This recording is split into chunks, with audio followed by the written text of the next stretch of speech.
till they spit up.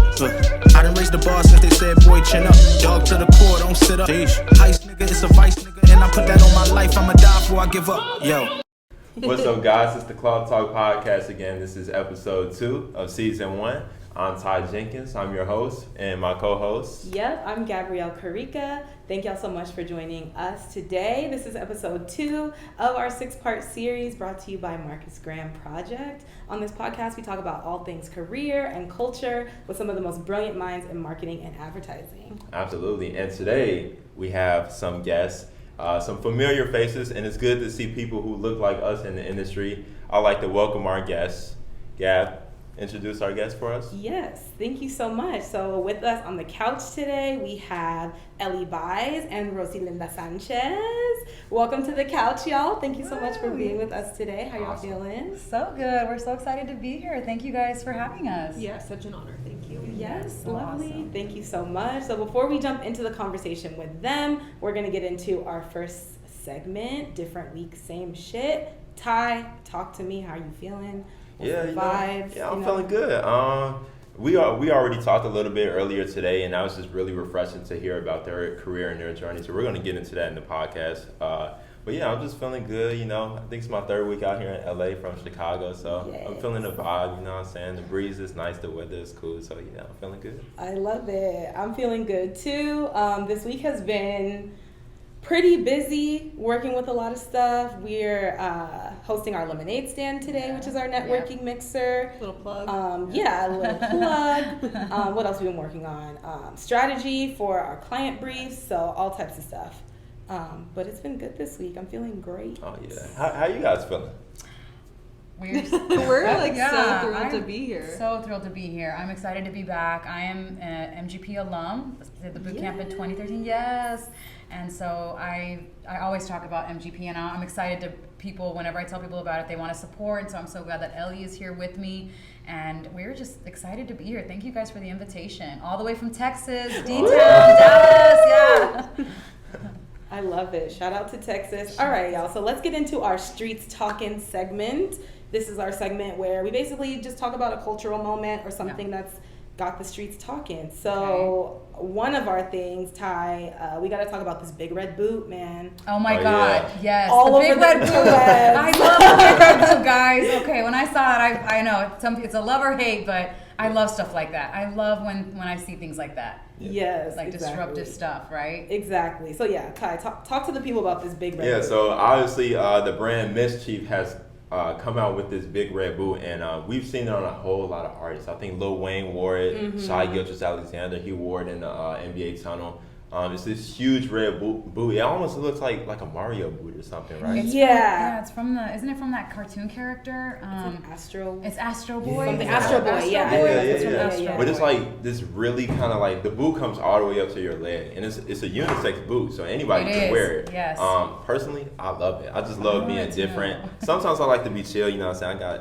I'm chill today. Right. But when I'm going outside, I like to throw it up, switch it up. But yeah, I like the boot. Showing. I don't know if Ellie has seen it or not. Yeah, so we're going to put it on the screen for y'all as well. Good. Yeah, please. The big red boot. The big red boot. It literally got everybody talking. It's definitely something that, it looks like something that like a cartoon character would wear. And I think that it just really speaks to humans' fascination with like unreality, as they call it, or like fantasy, and like it's cool. Like people enjoy the opportunity to like step out of reality and like I don't know, just like take a break. Reality kind of sucks sometimes, so like it's cool to I don't know, like lean into make believe and like bring a part of that into your everyday. Like that's cool.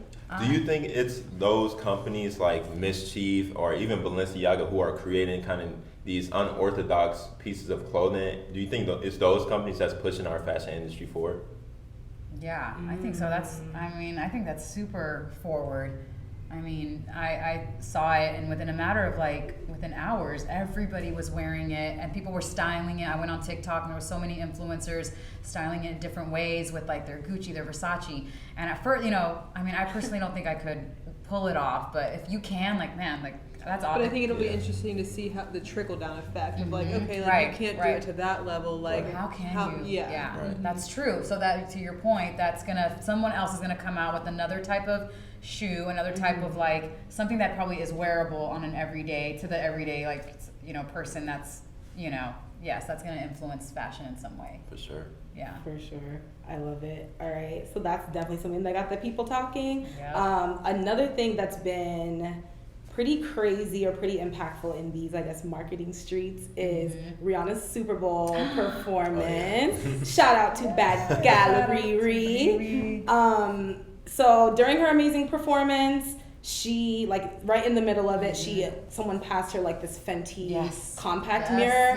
And she looked at it for maybe, like, 2 seconds, right? But, like, this 2 seconds alone was insane for Fenty as a brand. They were, like, the most talked about brand on social. Like, and when you think about Super Bowl, you think about Super Bowl commercials. And, like, in advertising, that's, like, I don't know, might as well be Christmas for the advertising industry in a way. Right. But this almost was more impactful than like a Super Bowl commercial. 100%. So like, what do you guys think about the future of, I guess just advertising in general? Like, what does this say about where we are?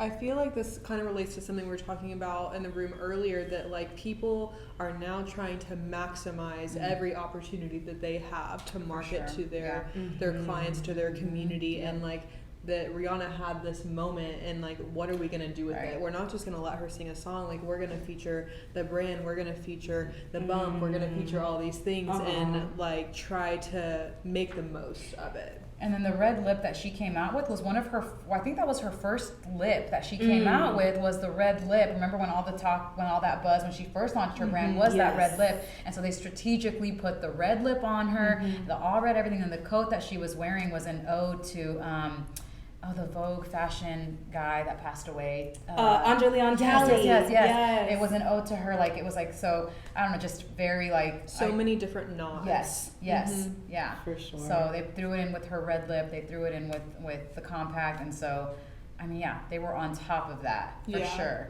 And then I was speaking with someone about it, and they were talking about, the person I was speaking with didn't even watch the Super Bowl, but was signed up for the Fenty Beauty text messages. And they were like, do you want to wear what Rihanna was wearing, or do you want to wear what the backup dancers were wearing? And so sent a link. And she's like, I didn't even watch, but I still shopped directly afterwards. And I was like, wow, that was such like a omni-channel. True omni-channel strategy and execution. Yeah. Well done. So wait, for the people watching, that's kind of a buzzword. What does omni-channel mean? How would you describe it? I mean, Ellie. To us, I feel like omni-channel means like all of the different channels of marketing, like within your company. That can be online, digital, website, email, text message, social, just any way that you are delivering messaging to your audience would be considered a channel. And so whenever you create an omni-channel campaign, that means that you're creating a campaign that's going to be dispersed through all of those channels at the same time. And they're all aligned. So everyone is following the same within their own capabilities, in their own form to adjust to that channel. So omni means that there's one vision across all channels, one message across all. There's consistency in that the consumer ultimately gets the same experience through every channel. There's no inconsistencies. Got it. And that's what makes it more impactful. Exactly. Like you're getting the same feel. Right. And the strategy is reflective of that particular channel, because something you may do for an email campaign looks different from a text message campaign. Makes sense. I heard recently that the text message campaigns were they were like the most profitable these days. Wow. See, I get text messages from J-Lo, and she used to text me from J-Lo? From J-Lo, yes. First name basis around here. She used to text me when I first got her. She used to text me like, "Hey baby, how's your day going? Like, have a good day." And then I was like, "Oh, she's so thoughtful." And then now all she sends me is like, "Shop this," and that. I hate that, because I'm like, gosh, she used to be like. She used to text me like. She used to really check in with me, and then now she just sends me products, and I don't like that. She wants you to shop her promotions. She doesn't want to know how you are. It was just so different when she first got into it, and so, yeah. That's so funny. I think there's something kind of creepy about getting into people's phones, but like once you're in there, like you're in someone's text messages. Right. Yeah. That's crazy. That goes beyond the DMs. You're like, you're at the number. You're in a relationship. Totally. Yeah. But that's the thing right now, like text messaging for brands and like and celebrities. It's like celebs are giving out their numbers, all the time. Text me. To text. Yep. Yeah. Interesting. So. All right, y'all. You can't have my number. Yeah. Ellie's gonna be like blocked. I love it. All right, y'all. Well, we only have you all for a little bit, so let's get right into cloth talk. Welcome to the couch. Ellie and Rosi Linda are two amazing co-founders of a social media strategy agency / creative agency called Mixto. We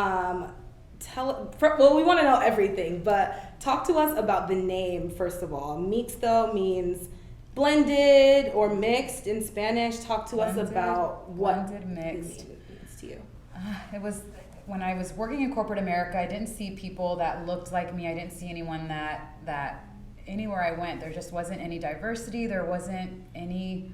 It was just vanilla and basic, and that's okay though. That's okay. But when I founded the agency, I really wanted to celebrate. I was tired of assimilating. I was tired of suppressing who I was and having to code switch all like for the past 10 years. I was just done with it. I wasn't going to do that anymore. I wanted my authentic self to come through even in the name. I just wanted authenticity. I wanted people to know whenever they're calling Mixto that they're getting me. They're getting this perspective, this unique look on things. And so I'm mixed with so many things, like all of my different cultures, which is my Tejano culture, my Chicano culture, my indigenous culture, my Mexican culture is completely different than Latino, like other Latino cultures. Right. So everything about me, that's all of these mixed and blended cultures is what makes me unique. It's what makes me beautiful, and it's what makes my perspective and my work different. So I named it Mixto. Mixto, people they'll pronounce it Mixto, but it's Mixto. And so if it's in the indigenous tongue, like Mexico has X in it, it's that's the indigenous sound. So it's Mixto. And so in indigenous tongue, it would be Mixto, and in Spanish, it's Mixto. So just if y'all don't know, Mexico was colonized by Spain, so that's why we speak Spanish there, but there's still tribes there that speak indigenous, and my fourth grandmother was Kashkan tribe indigenous, and so it's Mixto, and then so there's just so many reasons why I went with that name. And everyone who comes on, like Ellie can attest and attribute to this, that I love bringing different perspectives, different walks of life. It's not just Latinas that work with us, it's everyone. We have someone from Puerto Rico, someone from Lebanon, and so Ellie with her Texas culture, and every single one of us brings something unique. And at every single, you were saying yesterday, at every single, we've all have had used our. I think what we were trying to say is that in all of our work with our different agencies, there has been a moment where one of our team members' voice has been needed specifically for a moment where only they could bring that perspective forward, where if it would have just been me or just Rosie, that we wouldn't have been able to accomplish a specific goal because we don't have that experience or we don't have that voice. Right. So I think it's so valuable to have a team that represents everyone. Yep. Yeah. Totally. So that's the name, y'all. I guess my question is how, that's a really meaningful kind of brand identity for your entire agency. So how does that pop up in your strategy? How does that pop up when you're dealing with clients and prospecting people? Gosh, I mean, I don't want to work with anyone who doesn't have the same values. I don't want to work with anyone who doesn't get trends and culture like the way I do or the way we do. And we want to work with that's who we want to work with. We want to work with those types of brands that want to be disruptors. They want to be game changers in the industry. They want to come up with new ideas. And that's really what we're focusing all of our work on. We're focusing our work on new approaches, new methods of doing things. If you want to grow a brand quick, quickly call us. Like, I think we're making a name known for ourselves within the marketing and advertising industry that if you want a true following, a true community, it's call Mixto. But yeah, what the name, I think people know whenever they're calling us, they know what they're getting. Like when you see Mixto, our website is under development, but even with just the name, like I always wanted people to know when they're calling us, when they're coming to us for work, that they're getting something different than another agency that they're going with. For sure. Mm-hmm. Yeah. That's so important. And you mentioned another buzzword, culture. Yeah. Everybody's talking about it in these marketing and advertising streets. What is culture to y'all? Like, how do you guys define culture? We had talked about this I yesterday. know. We were, honestly, I feel like it took, whenever we talked about this, it took us, we had a conversation about it for a while, and like how, depending on the context, it can mean so many different things to different people. Yeah. I think to me, culture is me. It's my heritage. It's my roots. It's the food that I eat. It's me. It's my DNA. It's my ancestors. It's my community. It's my village. So I know culture is seen as, today it's seen like a trend or whatever, but to me it's more than that. It's my identity. My culture is my identity. And so people have tried to convince me to like be vegan or be vegetarian or whatever, and it's like, no way. Like there's so much importance in the food that I prepare. And one day when I have kids or like my nieces and nephews, I want them to know like the spices, the things that we eat. This is what makes us us. This is our food. And sometimes I think like Western culture tells other cultures this is bad for you or that you shouldn't eat this, and they and it's like no, like this, we've eaten this our whole lives. We've eaten white rice. We've eaten it's not bad for us. And so it's like, I think culture to me is me at the end of the day, and it really can't. You can try to appropriate it, you can try to be it, but you can't. Like Bad Bunny says, "Todos quieren ser latino, pero les falta sazón," and it's like you can't be Latino. Like so, it's just in my DNA. It's like and Ellie has a culture, and she's Texas, yeah. And so that's who you are. It's like to me, it's your identity, like the fiber of your being. The fiber of your being. Yeah. Yeah. That's so good. That's a good way of looking at it. Yeah. What's culture to y'all? I love culture. Yeah. Honestly, like I feel like culture is what brought me into MGP. It's always been like one of the most interesting things that I've kind of devoted my life to. Even throughout college, my freshman year, I remember there was like this performance at college where they showcase all of these different cultures, and there was like the Burmese culture, Hispanic culture, Bahamian culture. And all of these cultural dances, they knew that I was one to invest into these cultures, like not even just for that performance, but like outside of that, like if I'm seeing them eating lunch, I'm joining the table. I'm asking you like, how do you feel like being at this predominantly white institution, knowing that back home like you really miss your culture. So honestly, like culture has been like the most. It's actually the greatest gift that I've ever had in my life. Wow. 1,000%. That's going back to my name. Like I'm just so proud of it now for so many years not being able to come to the table as myself authentically into spaces and having to assimilate so much. It's like I'm just not doing that anymore. Like now I'm bringing all of me, and that's what Mixto is. Yeah, because I just like now is our time to be proud of that and represent. Yeah.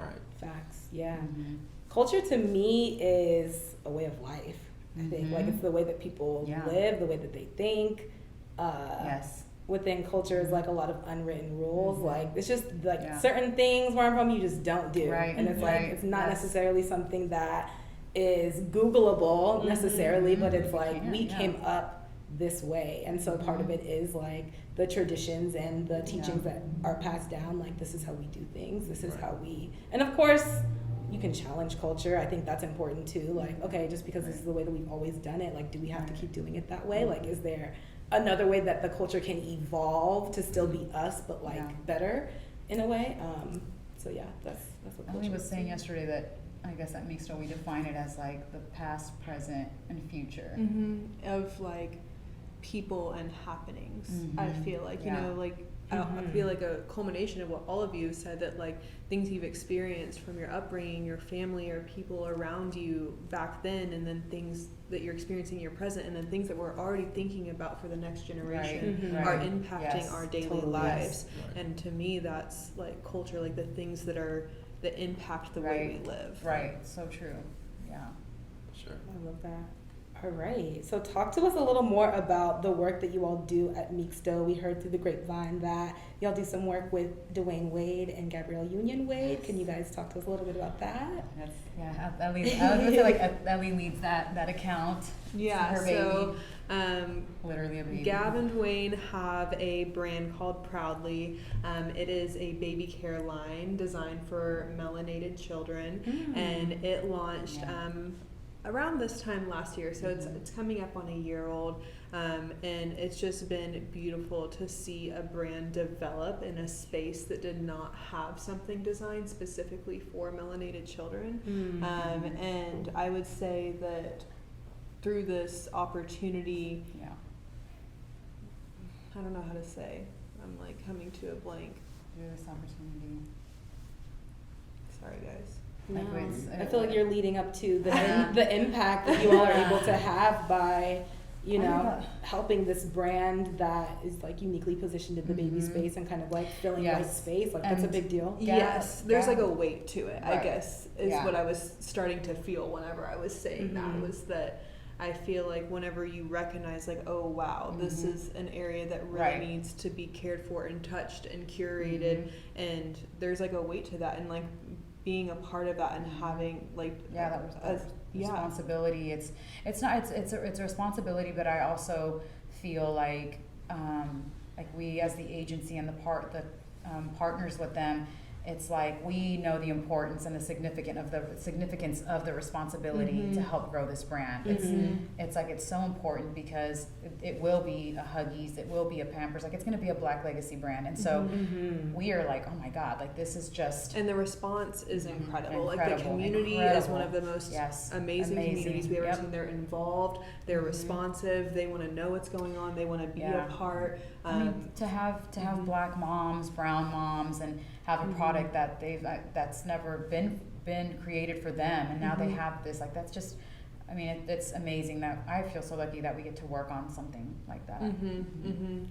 Yeah. And when Gab and Dwayne were shopping for partners and for agencies, they said they only wanted to work with brown or Black people, like, and that's something, and I was just like, that's so awesome. So they know the importance of the messaging of the brand is made for us, by us. So throughout everything, like they had a Black dermatologist work on the brand, so through everything that brand is created, everyone in the room, like we log on, I mean Ellie's like I'm the only one, she's the only but everyone on those calls, everyone is a Black brown person. I love that. Yes. So it's been in their kind of like brand DNA from the very beginning. It's in the brand DNA. Like it's when they say made for us, but you can even go on their website, everyone on the team, like they made sure everyone that they hired, and that's huge. Like, you know what, and that's just amazing. Like it just so happened, like, my agency, but I always want to give opportunity to marginalized, like I say I'm an activist, I always want to be a voice for marginalized communities, and so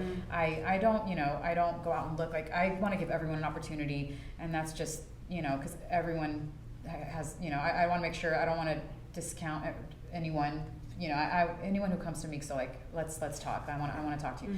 But Gab and Dwayne, I think it's incredible that they've made a brand like that, and that they were strategic, and that they selected people that looked like them for the brand. Yeah. Wow. Ellie, you mentioned community. Building community is a major thing at Mixto, maybe even something that Mixto has mastered. Talk to us about the importance of building community. What's like Mixto's secret sauce in doing that? Give us the cheat code, guys. Tell us everything. There is no cheat code. That's actually, that's a good jumping off point. With community, there's not really an easy way to go in at it. Like this is something that is manual. This is something that takes work. Takes time. Like you have to carve out time to create this for your brand. It's not just going to happen overnight. I feel like a lot of people don't want to get in the DMs. They don't want to respond to comments, but it's like there are faces, there are real people on the other side of the phone, and as the brand, it's our responsibility to build a relationship with them. Like we can't expect people to comment, engage, shop with our brand if we're not willing to like do our part. And you can't do it through paid. You can't buy a community, you can't buy followers. Like people will put so much money into paid ads, and then they're like, it's just like a music group, like a band or a group, you have to have a following, right? And that's how they become successful. Ultimately, you have to have that same type of community and following in your brand. And it has to be organic. It has to be organic. Right. It has to be organic. And that's something whenever we're looking at, even like for influencer work, whenever we're evaluating them to see if they would be a good partner for a brand, Right. we're looking at their community. Are they engaged? Did they buy their followers? Like we will know based Yes. on their engagement rate. And we want someone that has an engaged following, because if they don't, like Right. who's gonna view that content? Like what are we paying for? You know what I mean? Yeah. So the secret and the sauce is authentic, organic community building. Yeah. Up your social presence with Real Goals, today's sponsor.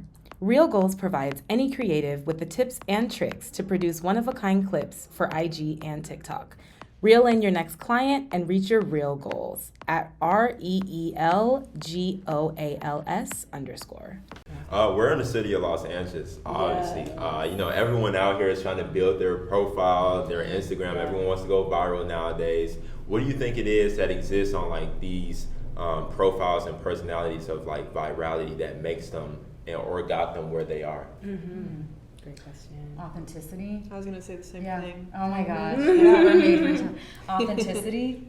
Yeah, I feel like it used to be Right. maybe it's evolved. Right, I would right. say. Yeah, it's evolved. It used to be in some areas like a polished, pretty life, a perfect photo, and now people, I'm sure, like that de-influence thing, especially on TikTok, was like, we don't need to see your picture perfect. We want the reality. We want the vulnerable. We want to see someone that's experiencing life the way I am. Right. I think video changed that, right? Like video, obviously TikTok, video changed that. So now people don't want to see like a perfected, perfect, like you said, like a perfect image, and we see sometimes brands do that, and it's like, I mean, that can be a part of the strategy. That's a good point, though, Right. Rosie, is that we're seeing that in the organic space, Right. like with Right. people on their own pages.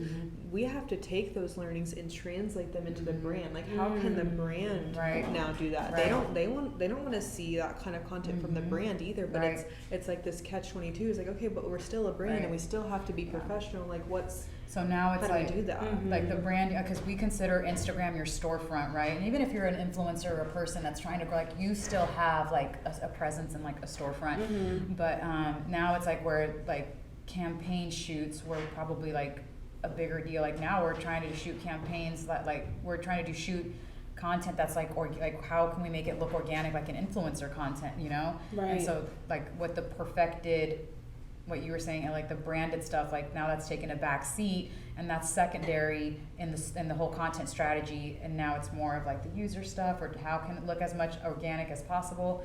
Does that help? Oh yeah, for sure, absolutely.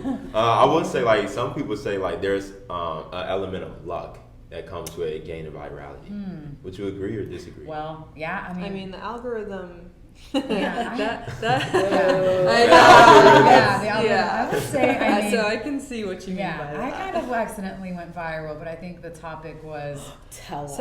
So maybe that's a good point. Yeah. Is that this is actually, I like love this that you said this, because I think that the topic, and if you're being disruptive or using something polarizing, that you're more likely to go viral. And I think that was like your video was an example of that. So I'll show y'all. So Yes, on my please. TikTok, accidentally went viral, and I don't know, like, so it's this one. You can see right here. It's Oh yeah. 155,000. Yeah, and then you go into the likes. It's how many likes? 21,000. And how many comments? 740. And how many saves? 1,000 bookmarks. 1,000 bookmarks. So that's the video, and I had told myself I was trying to get to know TikTok, because obviously we're in social media. We have to know social media, and so TikTok. I was like, how do I get to learn this? I was just testing stuff, and I told myself I'm gonna see if I post every day. If I just post something, if I can go viral. Within 2 months, I got viral. It was that video, but it was, should I say, like, is it, I mean, it's a safe space. Yeah, it's a safe space. Safe Yes, say it. It was a girl who's on there. She's an influencer, and she's talking about a Zoom call. She's white. And so to me, I heard that, and it was a trigger, because after working so much in a space where I didn't feel like myself and didn't feel comfortable. So she was creating something funny for her community. Like she already mocks the corporate She already mocks the corporate culture, right? Okay. But then that was a trigger for me, and so then I did that video, and I just said, like, working with white girls be like, and then all of these brown and black girls jumped on there, and they were like, oh my god, like, I'm glad somebody said it, I can't believe this, and like everybody, like the response was that all of, like, I'm not the only one that's felt like this, like there's other black and brown girls out there, so like maybe that was luck. Like I would say, like, I don't know. That was a polarizing statement. It was polarizing. For sure. Yeah. And I think that's the stuff that gets people talking, because of course there are people who are like 1,000% this is my everyday, and then there's other people who are like, that feels offensive, like that doesn't happen, you know, like that. Yes, she's being dramatic. I was actually, they said I was racist on that video. Oh yeah, I'm sure they did. Internet trolls. I know. Yeah. I was like, no way, like that's just my personal experience. Yeah. I love It was just something that it was my personal experience of going through corporate America. But so maybe it was just relevancy. I think maybe so. I was maybe all of it. It was the algorithm, it was luck. Right. It sounds like it's the perfect It was combination. the perfect It's got to be the combination. perfect storm. It was. 1,000%. Yes. So I don't know. I say it was luck, but then I also told myself I maybe in manifestation. I told myself 2 months prior, let me see if I can go viral. Let's just see. And then it happened exactly 2 months later. Wow. And I wouldn't say it was like a viral, but 155,000 plays. Yeah. That's pretty viral. Yeah, for sure. Yeah. For sure. Did you want it to like do it again? I mean, I don't know. I haven't even posted. Like, I need to get back on it, but I ain't really. Yeah, I mean, I should have. I'm like a one-hit wonder. I'm a one-hit wonder. Yeah. Funny. All right. So Ty kind of brought us into just like talking about young professionals. Like, what are some things that we can do to put our best foot forward and kind of, you know, match our hustle with some other, I guess, things to kind of like propel us forward. What would you all say is like the number one underutilized resource for young professionals, and like how can we use it more to our advantage? Like, is social media one of them? Yeah, would you say? I would say social. I look at people's social media, people whenever they're coming. I mean, Ellie doesn't have a social presence yet, like she's rebranding, but I definitely, like we both look at people's social media, and we're in social media. So and like I've said, like it doesn't matter what your title is, everyone is in social media. Social media, LinkedIn is another one that, I mean, I'm not active on there, but I've been in it for a while. But LinkedIn, your social, and that's a social media platform. I was gonna say, like, your network of people like around you, especially with Marcus Graham Project, like just leaning into the people that have already agreed to like say yes, I like am excited to help, and then also just not being afraid to like raise your hand or like reach out to someone and be like, hey, I'm going down this path, do you have any tips, or is there any way I can get involved in what you're doing, and just kind of like advocating for yourself and like, this is like where I want to go, like who wants to help me get there. And there's people that want to help. It's true. Yeah, I think people like sometimes are afraid to ask, they're going to inconvenience someone or burden someone or whatever, but I think that there's so many people, and like I've definitely seen this like on our path that are like, oh my gosh, I'm so excited for you, yes, like what can I do? And in my LinkedIn, like I've put on there, I'm an activist, like so you guys know that like I want to help, like I don't, like what can I do? And so if there's people out there that are saying that, or you see them doing some of the work, like Ellie said, don't be afraid to reach out.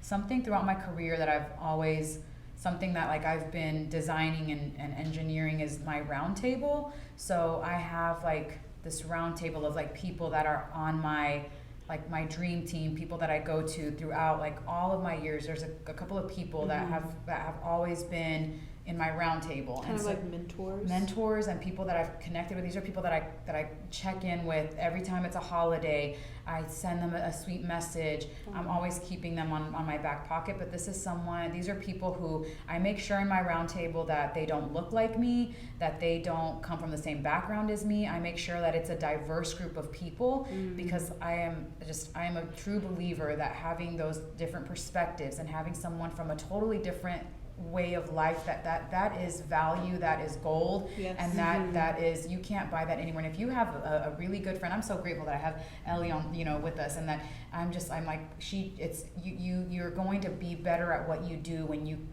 are able to tap in to those different perspectives, those different cultures.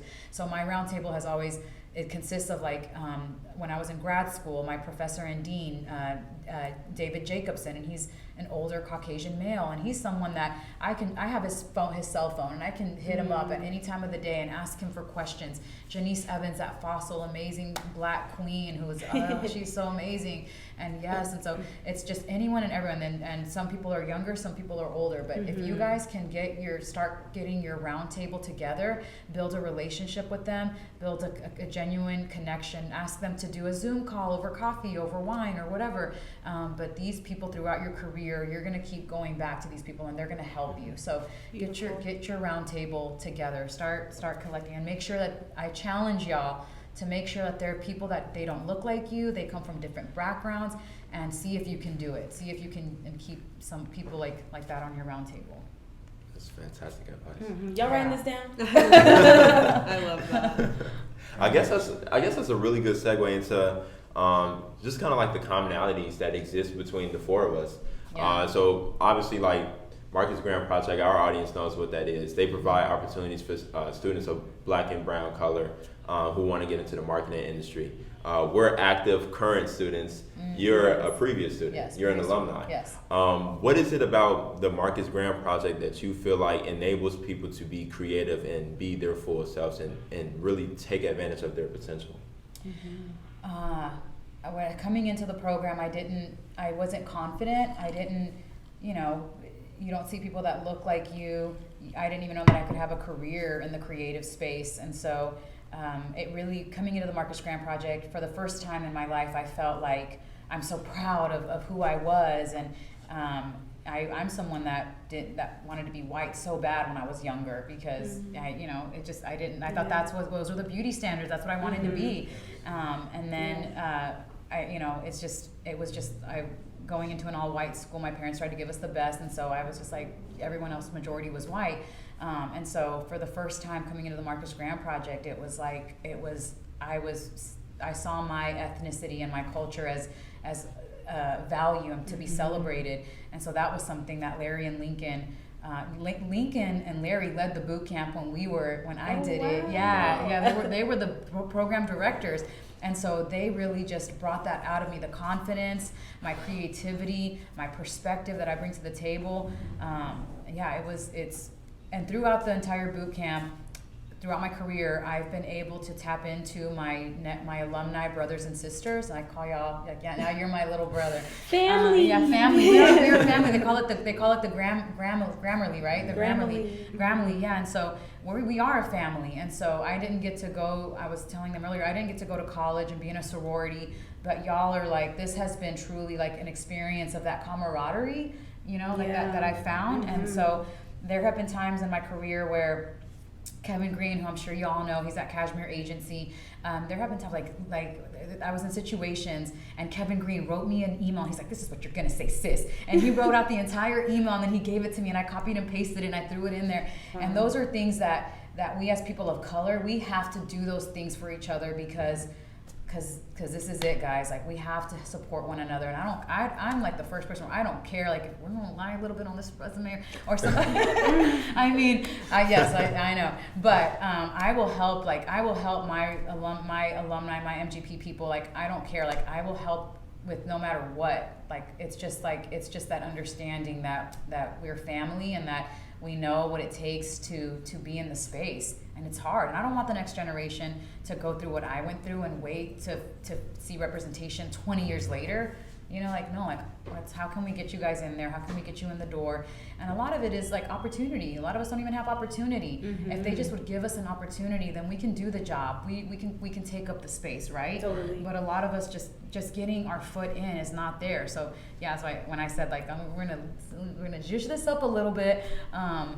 But yeah, I mean, I'm like I said, I'm an activist. Like, let's go. Like, how are we gonna get you in? Right. Basically, Rosie's a ride or die. Yeah, she is. I know. Yes. I love it. Basically, y'all, that's what she's saying. But I think that's what it takes, though, too, is like people who are committed to pulling as they climb, and like, yes. As I get my foot in the door, how am I paving the way or making it easier yes. for people who are yes. coming behind me to also come in? Yep. And that goes back to community too. Like, how can we help each other? Yeah. Sure. And y'all, when the next class comes in, you guys, it's y'all's job to help them. Absolutely. And to, yeah. No, that's actually great. So I'm curious to know, Marcus Graham Project has been around for so long. Obviously, it's evolved.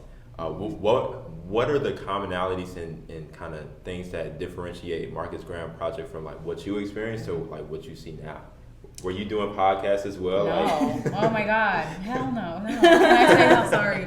No. It was the 5th year in. So Lincoln and Larry were the program directors, and they were only doing this. It was only the 5th year. So we were the 5th year that Marcus Graham was started, and it was in Dallas. So we got to live in Dallas. Y'all get to live in LA. And so yes, Dallas is cool too.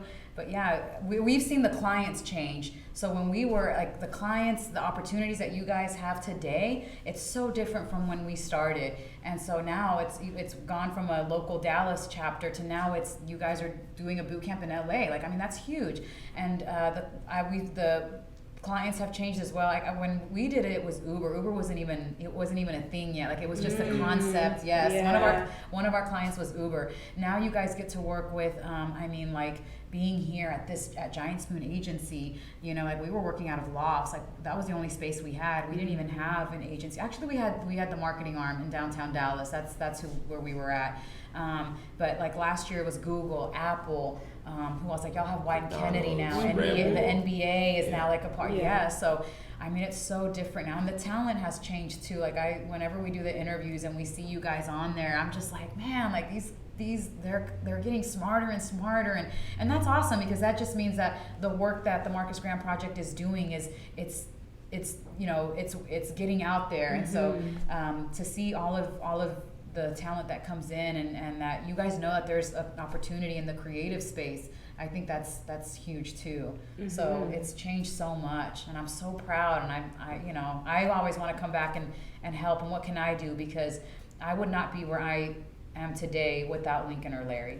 I mean, Lincoln, gosh, thank you, Lincoln, and Larry, thank you. But yeah, I mean, those are like, I say Lincoln and Larry, they're my brothers, they're my dads, they're my boyfriends, they're my mentors, they're everything. Like they're just like they're everything to me. Like yes, like Mixto would not exist without Lincoln and Larry's, like truly without Lincoln and Larry's support. Like the clientele and people that we have today is because of Lincoln and Larry. Wow. That's so impactful. Yes. Okay, Rosie, so you keep saying that you're a corporate activist. I'm a corporate activist. What does that mean to you, and how important is it to you all for Mixto to stand for something? I would say I'm a renegade, I'm a disruptor. Being an activist, I mean, guys, sometimes it means I break the rules, okay? I break the rules. I'm not even gonna. I know. Ellie's gonna be like, get so mad at it, but yeah, it means I broke the rules. I at times walked away from positions and be willing to say no to certain things that you're not going to stand for, that you don't believe in, that don't align. And I know some people might say, oh, you shouldn't leave that position, you shouldn't do this and whatever. Like, they'll tell you to be quiet. They tell you not to make noise, not to do that. And that's what an activist does. Like, I got to a point where I was tired of it. And it's like, this isn't right. We're not seeing a true representation of what's out there. And what, I'm from a community of Oak Cliff where it's all Mexicanos. And so I just was tired of it. And so I started being vocal. And yeah, I lost some jobs. I lost some positions because of it. But as an activist, that comes with the territory. And I don't care. Like, I'm willing to lose some things that it's okay. It's like, I know I'm going to take some L's, and I'm willing. That's okay. Like, being an activist and standing up for the underdog and standing up for other people. That's what it takes. Like, sometimes I'm gonna lose something, and you're gonna lose people in your life, and people that don't align to your vision and to the things that you stand up for. There's gonna be some people that don't even want to work with you, or they're not aligned with that, and that's okay. You know what? Go. We're not here for that. I really truly want to make a change. I want to have. It was hard, not just brown and black people, although that is like what why I started Mixto. But I want the next generation of talent of color to not have to go through what I went through. And so if that means being an activist and losing friends and losing clients, that's okay, because the ones that want to work with me, they're going to work with me. And they want to work with me because I'm the fucking best. Period. And so I think I want to hear Ellie's perception on Mixto because she's obviously coming from like a different side of things, and when I've heard her story about it, it gives me chills because I'm just like, wow, like that's.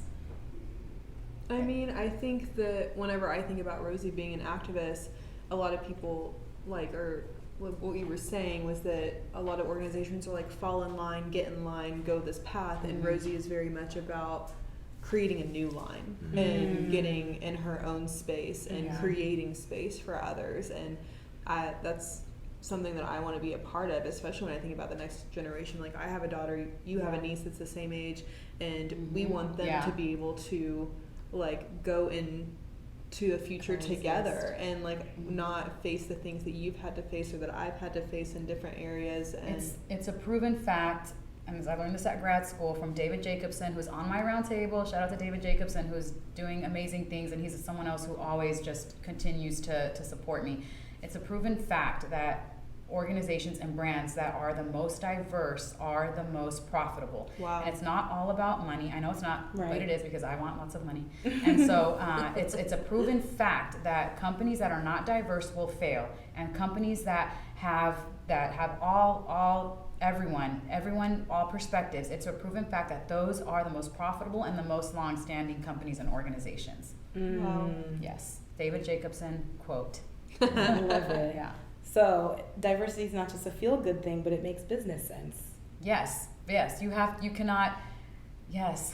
There was another client we were talking with, and she said, well, we have everyone in the organization is black. We don't have anyone to tap into the Latino culture. And I was like, wow. And so they were calling us. And so I just was thinking, they don't have anyone on the team that can tap into Latin culture. Well, Latinos are going to be the majority in 2030.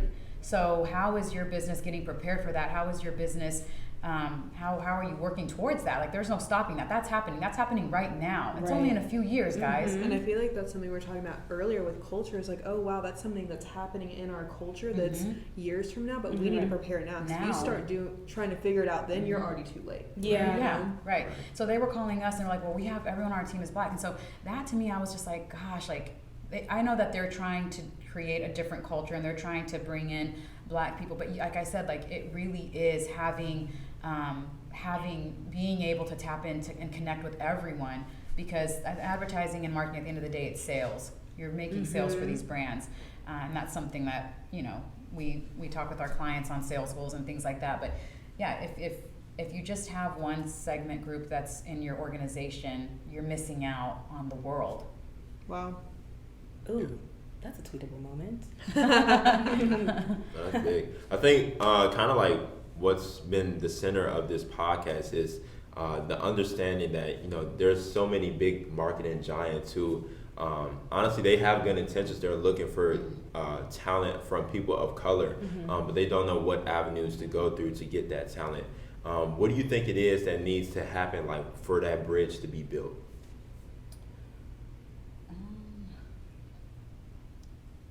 Because for that bridge to be built, because I feel like there's talent out there, and so this is something that we were talking about. I feel like the talent that they want is the talent that, like, MGP finds, and that's something. So because you can be, this is a safe space, right?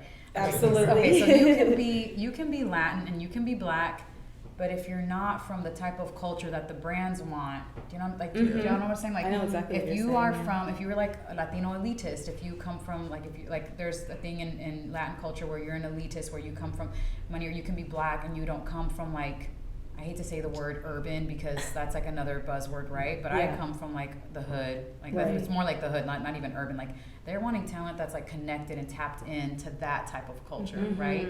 And so I think that's the one thing that MGP is really good at, finding talent, like, from these places, from these communities, right? Not even, like, maybe it's not even urban or hood communities. It's from, like, you come from a community.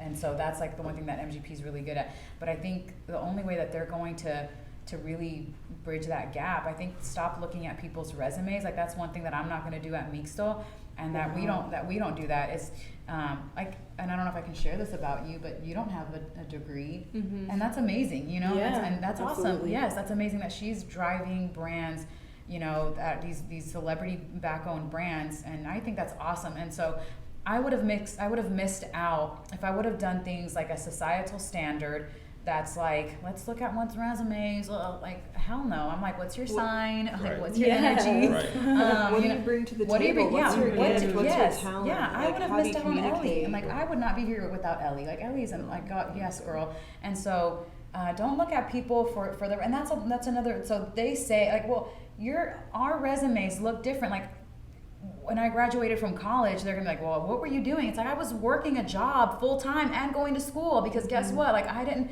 have a rich mommy and daddy. So all of our resumes in this room, Ellie included, they look completely different to someone that, and that's what these organizations, that's what these brands look at.